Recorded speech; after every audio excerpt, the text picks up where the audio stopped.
కృష్ణా జిల్లాల వ్యవహారంలో సీఎం రేవంత్ రెడ్డి నీటిపారుదల శాఖ మంత్రి ఉత్తమ్కు అవగాహన లేదనే విషయం స్పష్టమైందని ఎమ్మెల్యే తలసాని శ్రీనివాస్ యాదవ్ అన్నారు.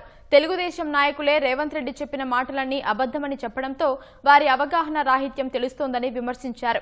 కృష్ణా జిల్లాల విషయంలో హరీష్ రావు పీపీటీ ద్వారా ప్రజలకు స్పష్టత ఇచ్చారని వెల్లడించారు. సికింద్రాబాద్ కార్పొరేషన్ చేయాల్సిందేనని తలసాని డిమాండ్ చేశారు. చారిత్రక నేపథ్యం ఉన్న సికింద్రాబాద్ పేరు కనుమరుగు చేసేందుకు రేవంత్ రెడ్డి సర్కార్ కుట్ర చేస్తుందని ఆగ్రహం వ్యక్తం చేశారు. సికింద్రాబాద్ కార్పొరేషన్ లష్కర్ కార్పొరేషన్ అని ఏర్పాటు చేసే వరకు దీన్ని వదిలిపెట్టే సమస్య లేదు. అందుకే 11వ తారీఖు నాడు లీ ప్యాలెస్ లో 10:30 గంటలకు సమావేశం ఏర్పాటు చేసినాం. రాస్తారు ఒక కార్యక్రమాలు చేస్తాం. ఇవన్నీ దశల వారీగా చేసుకుంటూ పోతాం.